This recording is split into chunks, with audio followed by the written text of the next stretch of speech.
बलिए त्रिकालवर्ती नौ देवताओं की, कुलनायक श्री चिंतामणि पार्श्वनाथ भगवान की, आचार्य भगवंत गुरुवर श्री विद्यासाई जी महाराज की, परम पूज आचार्य श्री शमेशाई जी महाराज की, परम पूज मरवा श्री निर्दोष शाही जी महाराज की।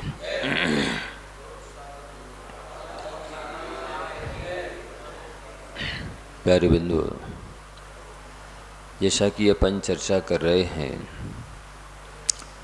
कि मानव जीवन का उद्देश्य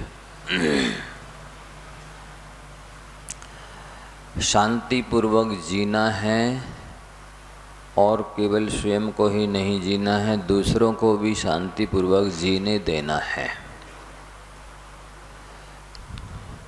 तो उसके लिए क्या क्या बाधक तत्व हैं और क्या क्या साधक तत्व हैं, इन पर चर्चा की जा रही है।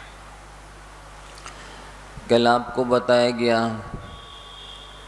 कि आप अपना भोजन क्या बिना शिकायत के कर लेते हैं? यदि कर लेते हैं तो अच्छी बात है, क्योंकि प्रायः करके भोजन को लेकर के लोगों को बहुत संकलेश होता है। भोजन को लेकर के बहुत सारे लड़ाई झगड़े होते हैं। भोजन को लेकर के बहुत पाप करना पड़ता है। अकेले भोजन की वजह से, जैसा आपको दृष्टांत दिया गया कि अंतिम स्वयंभूरमण समुद्र में एक राघव मत्स्य होता है जो 1000 योजन लंबा, 500 योजन चौड़ा, 250 योजन ऊंचा होता है। वो जल जंतुओं को खाता है। बहुत बड़ा टापू जैसा होता है, विशाल पहाड़ की तरह। और जब उसका पेट भर जाता है तो वो फिर 6 महीने के लिए सो जाता है। मुंह फाड़ करके ऐसा 6 महीने तक सोता रहता है। तो उसके मुंह में से फिर जल जंतु आते जाते रहते, फिर कोई खतरा नहीं, क्योंकि अब तो सो गया है। तो उसकी एक कान में छोटा तंदुल मच्छर रहता है। वो जो जल जंतुओं को नहीं खाता, वो खाता तो कान का मैल है, पर वो बैठा बैठा देखता रहता है और सोचता रहता है कि ये कैसा मूर्ख है, इसके मुख में इतने सारे जल जंतु आ रहे जा रहे और ये खा नहीं रहा है। इसके स्थान पर मैं होता तो एक को भी नहीं छोड़ता। खाता एक को भी नहीं है, पर भाव करता है कि मैं एक को भी नहीं छोड़ता। तो उसके भावों की वजह से वो बड़ा मत्स्य, तो चूँकि उसने जल जंतुओं को खा लिया है, इसलिए वो सप्तम नरक में जाता है। बड़े मत्स्य ने जल जंतुओं को खाया, पर जो छोटा मत्स्य है उसने हिंसा नहीं की, द्रव्य हिंसा, मारा नहीं, एक भी जीव को खाया नहीं, केवल भाव हिंसा की है। भावों से उसने ऐसे भाव किए कि इसके स्थान पर मैं होता तो एक को नहीं छोड़ता, सबको खा जाता। ऐसे भाव करने मात्र से जहाँ बड़ा मत्स्य जाता है सप्तम नरक में 33 सागर की आयु को लेकर, वहीं छोटा मत्स्य भी जाता है सप्तम नरक में 33 सागर की आयु लेकर। तो वो अकेले भाव करने से सप्तम नरक में चला गया। प्राणी तो ये रोज संकलेश करता है, नाश्ते में ये क्यों नहीं बनाया, ये क्यों बनाया, ये ठंडा है, ये थोड़ा है, ये ऐसा है, इसके साथ ये और होना चाहिए। इसी तरह भोजन में इसमें ये कमी है, ये ऐसा है, ये ऐसा है, ठंडा है, पता नहीं कितने विकल्प, ये क्यों बनाया, ये क्यों नहीं बनाया। तो वो भोजन करते हुए भी तृप्त नहीं होता है, संतुष्ट नहीं होता है, और राग द्वेष करके इतने कर्म बांध लेता है कि सीधे उस तंदुल मत्स्य की तरह नरक ही मिलता है उसे। इसलिए ये आपको प्रयास, ये साधना, ये अभ्यास तो करना ही है कि हम अपने भोजन को जैसा मिले, जब जहाँ मिलता है शुद्ध सात्विक मर्यादिक, हमें उसको अपने स्वास्थ्य और संयम की वृद्धि के लिए, परोपकार के लिए भोजन करना है। ये पॉइंट बहुत आवश्यक है। यदि आप मौनपूर्वक भोजन करते हैं तो ये भी एक तपस्या है, ये भी एक संयम है, ये भी एक साधना है, ये बहुत विवेक है, बहुत अच्छी बात है। भगवान की आज्ञा है कि भोजन मौनपूर्वक करना चाहिए। और यदि आप मनपूर्वक कर लेते हैं बिना किसी शिकायत के, बिना किसी डिमांड के, तो बहुत पुण्य कमा लेते भोजन करते हुए भी। क्योंकि आपके अंदर संतोष है, वैराग्य है, शांति है, जितना है उतने में तृप्ति है। तो ये आपको कल बताया गया था। अब अगला पॉइंट है, क्या आप श्रम को सर्वश्रेष्ठ कर्म समझते हैं? वस्तुतः कर्म ही पूजा है, कर्तव्य करना ही पूजा है। लोग कर्तव्य नहीं करना चाहते, अधिकार चाहते हैं। कर्तव्य करने वाले को अधिकार से सम्मान दिए जाते हैं, पर कर्तव्य नहीं करने वाला अधिकार चाहता है तो उसे दिए नहीं जाते, मिलते नहीं। प्राय करके सम्मान का भूखा योग्यता का कंगाल होता है। क्या कहा? सुना आप लोगों ने? सम्मान का भूखा योग्यता का कंगाल होता है। और जो योग्यता बढ़ा लेता है, प्राप्त कर लेता है, उसे सम्मान की कमी नहीं रहती है। आज हो ये रहा है कि छोटे छोटे से बच्चों को सारी फैसिलिटी दे दी जाती है। उनको अच्छे से अच्छे कपड़े दे दिए जाते हैं, मोबाइल दे दिया जाता है, वाहन दे दिए जाते हैं, जो उनने मांगा मुँह मांगा दे देते हैं। तो इससे क्या होता है कि वो ये नहीं समझते हैं कि पैसा कैसे कमाया जाता है। उन्होंने कमाया नहीं तो अनुभव नहीं है, तो उससे वो बर्बादी करना सीख जाते हैं। फिर वो श्रम करना नहीं सीख पाते हैं। उनको पता नहीं रहता है कि हम ये जो चीज़ का दुरुपयोग कर रहे हैं, पैसों का दुरुपयोग कर रहे हैं, ये कैसे कमाया जाता है। यदि पढ़ाई के साथ साथ में उनको ये पैसे कमाना भी बताया जाए तो उन्हें पता चला कि 5 रुपये कमाने के लिए कितना झूठ बोलना पड़ता है, 5-5, 10-10 रुपये कमाने के लिए कितनी मायाचारी करनी पड़ती है, कितनी हिंसा करनी पड़ती है, कितना समय देना पड़ता है, कितना श्रम करना पड़ता है, कितना माथापच्ची करनी पड़ती है। यदि उनको ये पता चल जाए कि पैसा कैसे कमाया जाता है, तो फिर वो जो दुरुपयोग करते हैं पैसों का, वो उनका दुरुपयोग करना बंद हो जाए। और जो वो डिमांड करते हैं, अब ये चाहिए हमको, ये चाहिए, हम ये चाहिए, अनावश्यक चीज़ें भी मांगते रहते हैं और आप उनकी पूर्ति करते रहते हैं। हाँ बेटा ले लो, ले आओ, लो जो है। तो इस तरह से करने से ही संतान बिगड़ती है। उन्हें प्रारंभ में जब तक वो कमाते नहीं हैं तब तक उन्हें वस्तुतः खर्च करने का अधिकार ही नहीं है। आवश्यक जितनी चीज़ें हैं वो देने के साथ साथ कमाना उनको सिखाना। यदि आपको गृहस्थी के मार्ग में लगना है, दोनों मार्ग बताना कि भाई ये मोक्ष मार्ग है, मनुष्य पर्याय दुर्लभ है, आप आत्मकल्याण करें, ये सबसे श्रेष्ठ है। यदि नहीं कर पा रहे हैं, करने का मन नहीं है, तो फिर आप पैसे ईमानदारी से, न्याय नीति से कमाओ और न्याय नीति से खर्च करो। वो कमाने लग जाएंगे ना तो उन्हें पता चलेगा कि कितनी मेहनत लगती है, कैसे पैसा आता है, और इसको अब बर्बाद करना अच्छी बात नहीं है। जब इतनी मेहनत से आता है, इतना झूठ बोलना पड़ता है, इस पैसे कमाने के लिए इतनी मायाचारी करनी पड़ती है, तब फिर हमें बहुत सोच समझ करके खर्च करना चाहिए। जो आप कमाई खाते हैं, बाप कमाई नहीं खाते हैं, वे बहुत नैतिक होते हैं, व्यवहारिक होते हैं। और जिनको पता ही नहीं है, बाप ने कमा कमा के दे दिए, तो वो नहीं समझते इसका महत्व, वो व्यसनी बन जाते हैं, वो दुरुपयोग करते हैं, वो अपव्यय करते हैं, वो बर्बादी करते हैं हर चीज़ की, क्योंकि उनको पता ही नहीं है ये चीज़ का उत्पादन कैसे हुआ है, ये चीज़ कहाँ से आई है, कैसे मिलती है, इसको पाने में कितने पैसे लगाने पड़ते हैं, लगा तो दो, पुनः कमाने में क्या क्या करना पड़ता है। तो आप श्रम करेंगे, स्वस्थ रहेंगे, आलस से बचेंगे, और साथ ही आपको पता चलेगा कि कैसे पैसा कमाया जाता है, तो इसका कितना न्याय नीति से कमाने में कितना पसीना बहाना पड़ता है।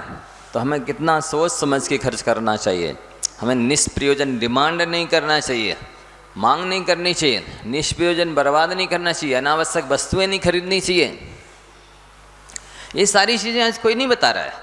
केवल माँ बाप, बच्चा ने कहा हम ये चाहिए और ले आओ, पापा हमें ये चाहिए लो, इस तरह से करते हैं। तो इससे ये संतान बिगड़ रही है। वो केवल दुरुपयोग करना जानती है हर चीज़ का, सदुपयोग करना भी नहीं जानती है। और हमें ये लेनी चाहिए कि नहीं, इसको किस तरह मैंने उपयोग करना चाहिए, कुछ भी नहीं। और उनको क्या, कोई भी चीज़ लाए, एक आध दो बार उपयोग की, नहीं नहीं अच्छी नहीं है, एक तरफ डाल दी।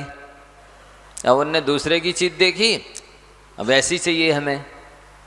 आप उसे इतना भी नहीं समझा पाते हैं कि इससे क्या हानि है, इसमें क्या लाभ है, इसमें क्या गुण है, इसमें क्या दोष है,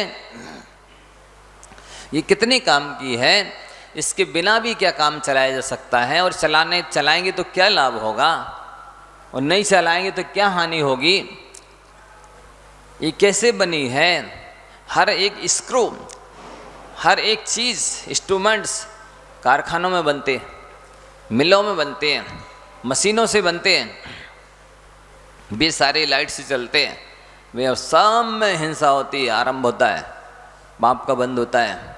इसलिए अनावश्यक कोई भी चीज़ ना खरीदनी चाहिए, ना ही ला कर के बच्चों को देना चाहिए। और जिसमें ज़्यादा हिंसा हुई है, ज़रूरत नहीं है, तो ऐसी चीज़ें लाना भी नहीं चाहिए। उसके बिना भी काम चला के देखना चाहिए। जो कि जितनी आवश्यकताएं उतनी परेशानियां, जितनी आप दूसरी चीज़ों की मदद लेंगे, चाहे वो चेतन हो चाहे अचेतन हो, उतने आप पराधीन होते जाएंगे, उनके दास बनते जाएंगे, उनकी गुलामी करेंगे। जैसे दृष्टांत के रूप में आपने वर्कर रखा, नौकर रखा, अब उसके लिए आप क्या क्या दे रहे, आवास दे रहे, नौकर के लिए भोजन दे रहे, नाश्ता दे रहे, चाय दे रहे, जेब खर्च दे रहे, बीमार हो जाए तो दवाई करा रहे, नौकर है हमारा। अरे वो आपका नौकर है कि आप उसके नौकर हैं? जब सारी आप उसकी डिमांड पूर्ति कर रहे हैं, मांग पूर्ति कर रहे हैं, तो आप उसके नौकर हैं। ये वास्तविकता है। मालिक गुलाम का भी गुलाम होता है। ये चीज़ समझ नहीं बनी। हमारे यहाँ तो इतने नौकर हैं। अरे आप ये कहो कि आप इतने लोगों के नौकर हो, क्यों? इसलिए कि उतने सारे लोगों को आप तनख्वाहें पूर्ति कर रहे हैं। कपड़े, दीपावली आई तो ये कपड़े, ये गिफ्ट, प्रतिदिन नाश्ता, चाय, जेब खर्च, भोजन, आवास, फिर छुट्टी। अब छुट्टी लेगा, हाँ, तो उसके बदले फिर दूसरा रखो एक्स्ट्रा कर्मचारी, उसकी भी व्यवस्था बनाओ। नहीं आया, उसके घर में भी मान लो कोई परेशानी हो रही तो उसकी भी पूर्ति करो। वो बीमार है घर में उसके, नहीं तो वो आएगा नहीं। उसको भी किसी चीज़ की ज़रूरत है तो उसकी भी पूर्ति करो, नहीं तो वो आएगा नहीं। आप समझ रहे हैं? आप रखे हुए हैं नौकर, और मैं बता रहा हूँ कि आप क्या झेल रहे हैं, क्या समस्याओं का सामना कर रहे हैं। ये वास्तविकता है आए दिन। और साथ ही आपने वाहन दे दिया, अब वो पेट्रोल पंप पर जा रहा है, 5 लीटर भरवा रहा है और 10 लीटर के पैसे ले रहा है आपसे। आपको क्या पता कि इतना भरवाए, कितना काम खर्च हो गया? आप इतना थोड़ी ही ध्यान रखते हैं, मैनेजमेंट करते हैं कि वो कितना भरवा रहा है। 1, 2, 4, 5 लीटर कम भरवाया है इसने, कि उसमें क्या भरवा दिया, डीजल की पेट्रोल। वो बेच रहा है, दूसरों को भी बेच दिया उसने रास्ते में जब कहीं ज़रूरत पड़ी। तो ऐसी सारी समस्याएं आप जितने ज़्यादा वाहन रखेंगे, वर्कर नौकर रखेंगे, जितना ज़्यादा आप दूसरी चीज़ों का आलम्बन लेंगे, आप उतने पराधीन होते जाएंगे, उतना खर्चा बढ़ता जाएगा, उतना मैनेजमेंट आपको करना पड़ेगा। नहीं नहीं बोले खर्चा है तो आय भी तो है। ऐसी आय किस काम की जिसमें आपके 24 घंटे खप जाएं, 24 घंटे लग जाएं, हैं, उसके ही मैनेजमेंट में आप लगे रहें, तो आय हो भी रही है तो आपको क्या सुख मिल रहा है? आप सुख शांति का अनुभव तो कर ही नहीं पा रहे, कहीं जा नहीं पा रहे, आ नहीं पा रहे। ये महल मकान अपने ही है, ऐसी भावना रखने वाले, ध्यान से सुन लो, महलों में रहने की इच्छा रखने वाले लोग आजीवन कारावास भोगते हैं, मानसिक कारावास। क्या मतलब? मतलब ये है कि ये जो कोठी बंगले महल मकान हैं, इनको छोड़कर वो कहीं जा नहीं सकते। इनके प्रति उनको आसक्ति होती है, ममत्व होता है, उसका मैनेजमेंट करना होता है, ये तोड़ ना दे, फोड़ ना दे, कब्जा ना कर ले, खराब ना हो जाए। तो वो उस महल मकान को, कोठी बंगले को छोड़ के कहीं जाते नहीं है। तो ऐसी तो जेल में होता है, और क्या होता है, जेलर कैदी बंदी नहीं जा सकते कहीं भी, आप भी तो नहीं जा सकते कहीं भी। ये बंधन होता है। ये व्यक्ति समझ नहीं पा रहा कि हम जितने साधनों का अवलंबन लेंगे, माध्यम लेंगे, अपनाएंगे, हम उतनी ज़्यादा पराधीन होते चले जाएंगे, उनके दास बनते जाएंगे, उनके मतलब कहने से गुलाम हो जाएंगे। तो आपको ये समझाया जा रहा है, या आप श्रम में विश्वास करें, आलसी न बने, और जब तक बच्चा कमाता नहीं है आप उसकी हर डिमांड बिना सोचे समझे पूर्ति न करें, क्योंकि उसको नहीं पता कैसे पैसा कमाया जाता है और ये बर्बाद कैसे करते हैं। इसके बाद में हमको कितना पाप लग रहा है, हम आवश्यक चीज़ बुला रहे हैं कि अनावश्यक बुला रहे हैं, इसके बिना काम चल सकता है कि नहीं चल सकता। उसने तो देखा पड़ोसी क्या, मित्र क्या, हमें भी चाहिए, बस इतने के अलावा उसको वो नहीं जानता हानि लाभ गुण दोष कुछ भी, आवश्यक अनावश्यक कुछ नहीं समझता। तो उसको साथ साथ पैसे कम, यदि आपको यही है, उसका भी रुचि यही है, वो नहीं समझता है, पहले तो आपको समझाना चाहिए कि भई ये मनुष्य पर्याय दुर्लभ है, इसमें आत्मकल्याण करना श्रेष्ठ है, और वो फिर भी किसी तरह नहीं मानता है।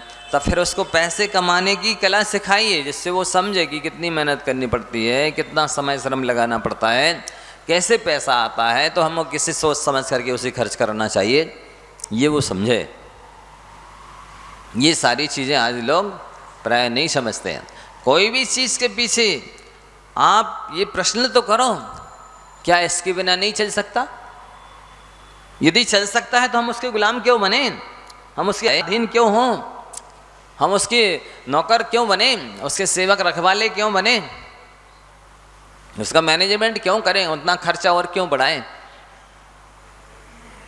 वस्तुतः जो चीज़ आप खरीद लेते हैं उसके प्रति तो 24 घंटे 12 महीने के लिए ममत्व जुड़ जाता है। कोई भी चीज़ को आप किराए से लेवें तो वो किराए से लिए, उपयोग किया, ख़त्म, तत्संबंधी कोई चिंता नहीं है, उसके मैनेजमेंट की रख रखाव की।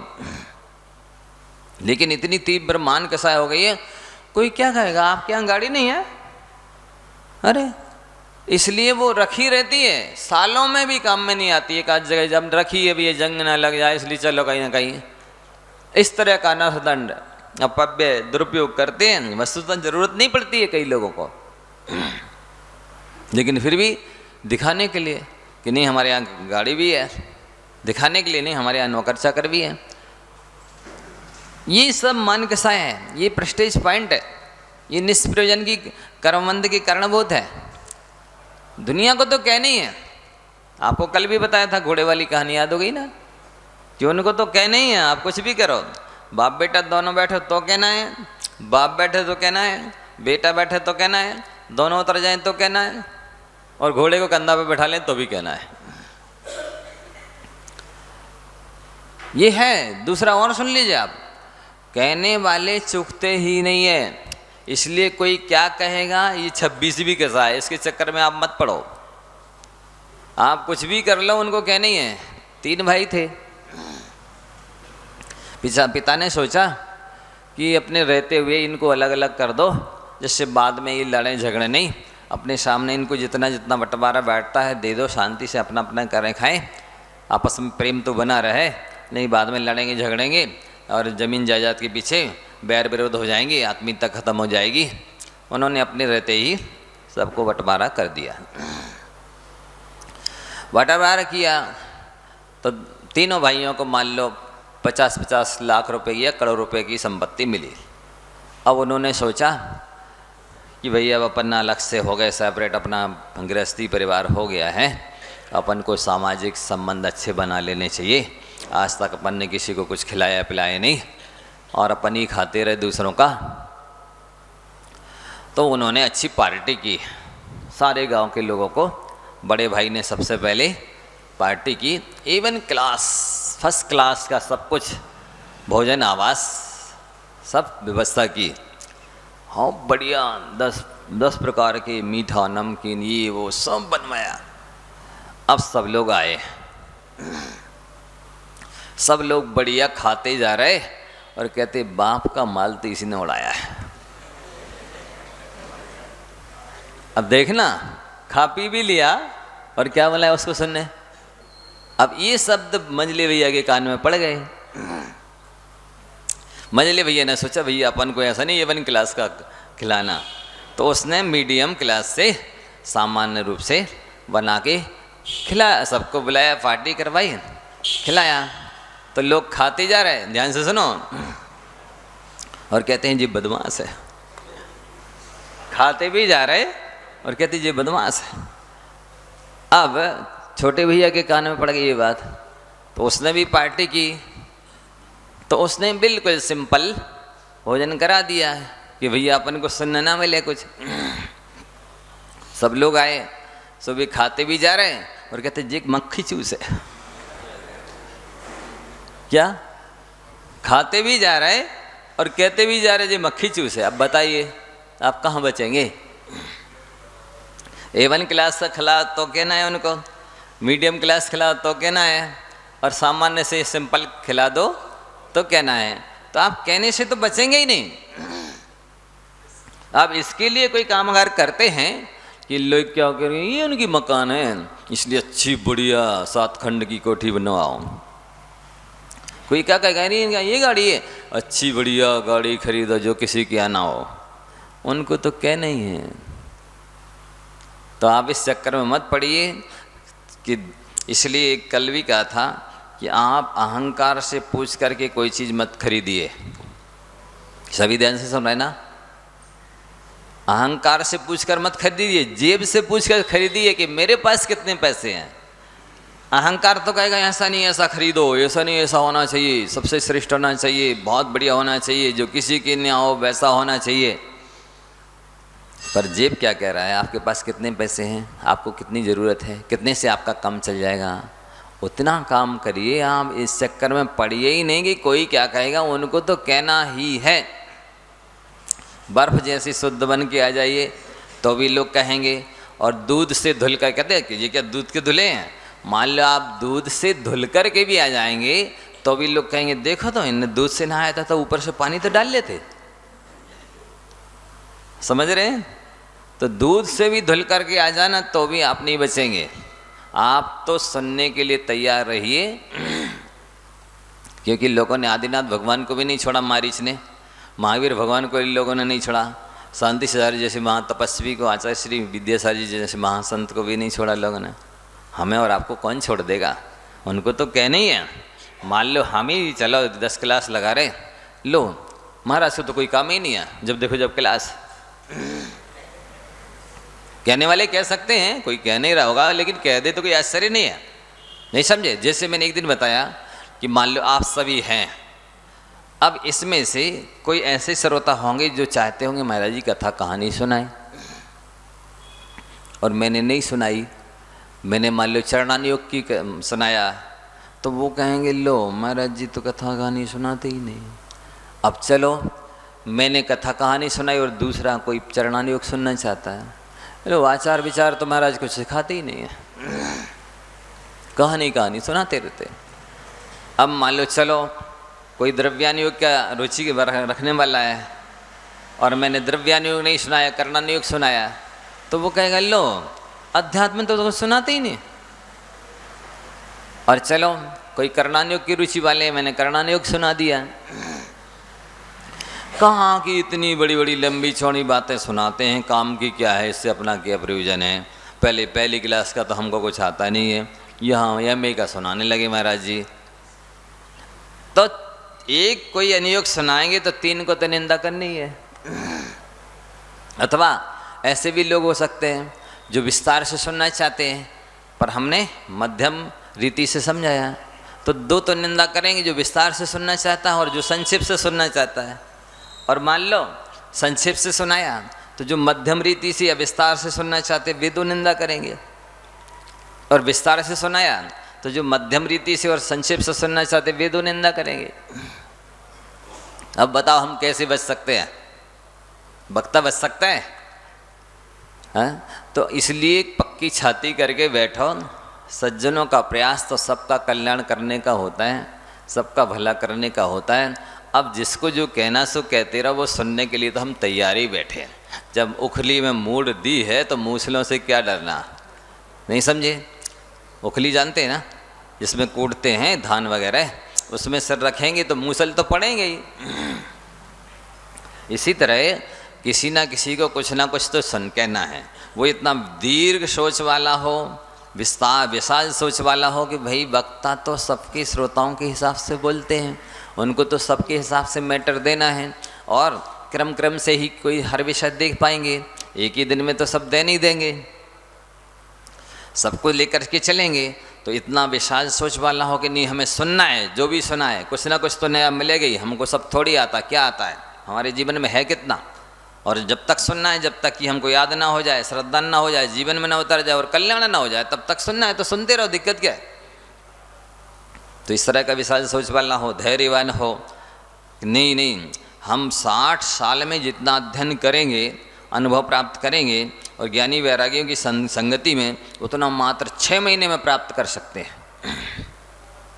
सत्संगति का महत्व समझे, संस्कारों का महत्व समझे, ज्ञानी वैरागियों की संगति का महत्व समझे कि इनके पास जितनी देर बैठे रहेंगे केवल साता ही साता बनेगी, पुण्य का ही बंद होगा मात्र। ये कुछ दें, बोले या नहीं बोले, इनका सानिध्य इतना परम पवित्र है, पावन है कि इनके सानिध्य में आने मात्र से पाप भागने लगते दूर, और पुण्य अपने आप खिंच कर के चुंबक की तरह आता है। ये वो समझे तो उसको धैर्य से आना चाहिए। उसको देखो, कहीं पर भी यदि गुणों पर दृष्टि रहती है, गुण ग्रहण का भाव रहता है, तो समय खराब होते ही नहीं। आपकी पॉजिटिव थिंकिंग, सकारात्मक सोच हो तो सकारात्मक एनर्जी आती है। सकारात्मक सोच से व्यक्ति हमेशा उत्साहित रहता है, आशावान रहता है। जैसे कल का पहले सुनाया है, कर्म तेरे अच्छे तो किस्मत तेरी दासी, कर्म तेरे अच्छी तो किस्मत तेरी दासी, और नियत तेरी शाप तो घर में ही मथुरा काशी। नियत तेरी शाप तो घर में ही मथुरा काशी। तो ये अपन को कर्म सीखना है। सीखने का, चाहे कोई व्यक्ति जैसे बाबा जी हैं 80 साल के हो या 90 साल के हो, हमेशा जो सीखने का मन रखता है, शिक्षा लेने का मन रखता है, गुणग्रहण का भाव रखता है, वो सदैव जवान माना जाता है। और जिसकी हम कुछ भी करने माने सीखने की इच्छा नहीं है, कुछ करने की इच्छा नहीं है, समझ लो वो कम उम्र का वाला है, फिर भी वो वृद्ध हो गया है। इसलिए हमेशा विद्यार्थी बने रहना चाहिए। यदि आप चाहते हो उन्नति करना, आगे बढ़ना, मानव पर्याय को सफल करना, तन मन धन को सार्थक करना चाहते हो, तो आपको हमेशा सीखने के लिए ललायित रहना चाहिए। और फिर उसमें भी ज्ञानी वैरागी संत साधक मिले, तब तो एक घड़ी आदि में पुनियात। ज्ञानी संगत साधु की हरे कोटि अपराध। एक घड़ी 24 मिनट की होती है, आधी घड़ी 12 मिनट की होती है, आधे से आधी 6 मिनट की होती है। जितनी देर रहोगे करोड़ों अपराधों से बचे रहोगे, पापों से बचे रहोगे, उतनी देर तो साथी से पुण्य का बंद हो रहा है, पुण्यानुबंधी पुण्य का बंद हो रहा है। उतनी देर तो आपका मन पवित्र है, और पवित्र मन ही तीर्थ है। क्या कपड़ा काला हो जाए, दाग लग जाए, चलेगा? मन काला नहीं होना चाहिए, दाग नहीं लगना चाहिए। इसलिए मन को मारने की आवश्यकता नहीं है, मन पर विजय प्राप्त करने की आवश्यकता है, मनोबल बढ़ाने की आवश्यकता है। विल पावर जैसे कहते हैं, मानसिक जो आत्मविश्वास है वो समस्त शक्तियों की शिरोमणि है। आत्मविश्वास, मानसिक जितनी भी शक्तियां हैं उन सब में आत्मविश्वास शिरोमणि की तरह, सिरमौर की तरह श्रेष्ठ माना जाता है।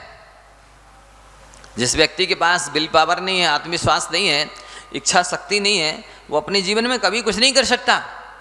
शरीर स्थूल हो, हाथी की तरह हो, ऐसा कोई जरूरी नहीं है।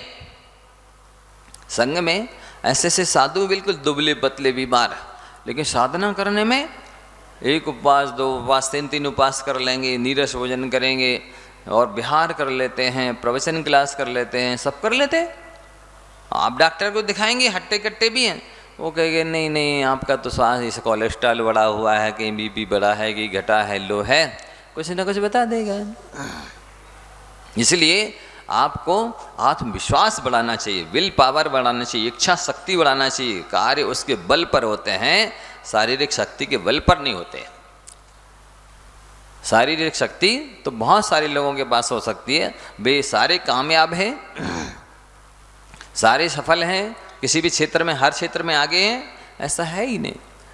जिसके पास विल पावर है, इच्छा शक्ति है, मनोबल प्रबल है, वे कार्य कर लेते। दमदार पहले पर जो सोचते रहते हैं वे इसी किनारे खड़े रहते हैं, नीचे ही खड़े रहते हैं, और जो सोच समझ करके धैर्य के साथ, आत्मविश्वास के साथ आगे बढ़ जाते हैं, वे सफल हो जाते हैं। दो लोग पीछे रह जाते हैं, एक तो वे जो बिना सोचे आगे बढ़ जाते हैं, और एक तो वे जो सोचते ही रह जाते हैं, दोनों ही पीछे रह जाते हैं। इसलिए आपको ये गुण लाना अपने अंदर कि आप श्रम पर विश्वास करें। श्रम, यदि श्रम पर विश्वास है तो आप बहुत कुछ कर सकते हैं। और अपने बच्चों को भी श्रम नहीं सिखाएंगे, वे बीमार रहेंगे, वे कायर रहेंगे, वे आलसी रहेंगे, वे अनेक तरह से पीछे रहेंगे। और यदि आप कर्म कराना सिखाते हैं, व्यापार आदि सिखाते हैं, तो वो निष्प्रयोजन की अनावश्यक डिमांड नहीं करेंगे कि हमें फलानी चीज़ चाहिए, अनावश्यक पैसे बर्बाद नहीं करेंगे, क्योंकि उनको पता चल जाएगा ना कि कैसे पैसा कमाया जाता है। और ये सोचेंगे कि हमें ये चीज़ लेना आवश्यक है या नहीं, क्या इसके बिना काम नहीं चल सकता। आप हमेशा प्रश्न कीजिए, जब भी कोई चीज़, वस्तु दिखती है, पहनने की हो, खाने की हो, कोई भी चीज़, किसी भी प्रकार के चेतन अचेतन वस्तु हो, लेने के और पाने के पहले ये आप प्रश्न अपने मन में अवश्य उठाएं, क्या इसके बिना नहीं चलेगा। ऐसा सोचना क्यों आवश्यक है? क्योंकि जिस चीज़ को आप अपना लेंगे, समझ लीजिए आपकी स्वतंत्रता छिन जाएगी, समझ लीजिए आपकी स्वाधीनता छिन जाएगी, समझ लीजिए कि आप उसके दास बन जाएंगे, समझ लीजिए कि आप उसके अधीन हो जाएंगे। और पराधीन सपने सुख नाहीन, पराधीनता में, स्वप्न में भी सुख नहीं होता है। जो स्वाधीन होते हैं, स्वावलंबी होते हैं, बेसुखी होते हैं, वे शांत होते हैं।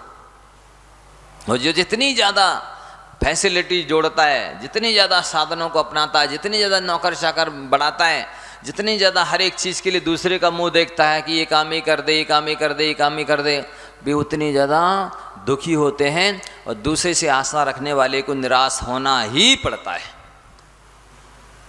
क्यों होना पड़ता है? क्योंकि उसका भी शरीर लगा है, उसका भी परिवार लगा है, उसका भी पेट लगा है, उसके भी कर्म लगे हैं। कभी ना कभी उसके भी 19-20 कर्म का उदय आएगा और वो आपसे बिछुड़ जाएगा, और फिर आप उसके अभाव में चिल्लाते रह जाएंगे, रोते रह जाएंगे, मुंह देखते रह जाएंगे, अरे अब वो तो है ही नहीं, हमारा काम कौन करे। और यदि खुद करने की आदत है तो आप स्वावलंबी रहेंगे, स्वाधीन रहेंगे, कोई बात नहीं, हम खुद कर लेंगे। नहीं है तो इसलिए करते रहिए, श्रम पर विश्वास कीजिए, उससे स्वास्थ्य ठीक रहता है। शरीर भी एक गाड़ी है, जैसे गाड़ी रखी रहे तो जंग लग जाती है, रखी रखी बेकार हो जाती है। इसी प्रकार शरीर एक जगह डल्लफ के गद्दे पे या तकिया में टिका रहे, बैठा रहे ऐसे आराम से, वो व्यक्ति स्वस्थ रहने का अधिकारी है ही नहीं, क्योंकि आपका खाना पीना तो बंद है नहीं। नाश्ता का टाइम हुआ नाश्ता चाहिए, चाय का टाइम हुआ चाय चाहिए, भोजन का टाइम हुआ भोजन चाहिए, दोपहरी का टाइम हुआ दोपहरी चाहिए, शाम के भोजन का टाइम हुआ शाम का भोजन चाहिए, फिर शाम के फिर ब्यारी चाहिए। अरे एक बार का खाया पचा नहीं है, आपने फिर डाल लिया, फिर डाल लिया, फिर डाल लिया, ये तो आंतों में जाके चिपकेगा, एक्स्ट्रा वसा चर्बी बनाएगा, आपके इतने बड़े बड़े कूले हो जाएंगे, शरीर फूल जाएगा, पेट हो जाएगा इतना बड़ा, ना उठते बनेगा, चलते बनेगा, ना बैठते बनेगा, लेटे बनेगा, आप तो जिंदा में ही मुर्दा जैसी अवस्था हो जाएगी। इसलिए जितना आप श्रम करते हैं उतना ही आपको खाना चाहिए, जिससे वो प्रतिदिन का पचता चला जाए। आंतों में जाके ना चिपके और एक्स्ट्रा वसा चर्बी ना बने, ये ब्लॉकेज ना करे, आपकी नसें चौक ना होवे, क्योंकि एक्स्ट्रा खाएंगे और मेहनत नहीं करेंगे तो वो तो जा के जमा होता चला जाएगा ना। इसलिए जितनी आवश्यकता मन को चिंतन की है उतनी ही आवश्यकता शरीर को श्रम की है। श्रम के बिना शरीर बेकार हो जाता है, निष्क्रिय हो जाता है, बीमार हो जाता है। चिंतन के बिना मन विकलांग हो जाता है। इसलिए तन को भोजन दो वेतन जैसा। क्या मतलब कि जो कर्मचारी जितना काम करता है उसको उतनी तनख्वाह दी जाती है। मिट्टी ढोने वाले को जो मैनेजर का पेमेंट है वो नहीं दिया जाएगा। जो एक मैनेजर है उसको राष्ट्रपति की तनख्वाह नहीं दी जाएगी, प्रधानमंत्री की। जो जितना काम करता है उसको उतना वेतन मिलता है। ठीक इसी प्रकार से तन को भोजन दो वेतन जैसा। मतलब आपका शरीर जितना काम करता है, आप जितनी मेहनत करते हैं, आप जितना पचा सकते सहजता में उतना ही खाना चाहिए। जीभ से पूछ के नहीं खाना है, पेट से पूछ के खाना है। क्या मतलब? अच्छा लग रहा है, टेस्टी है, फेवरेट है इसलिए खा लो? नहीं, पेट से तो पूछो उसको आवश्यकता है, उसमें जगह है कि नहीं है।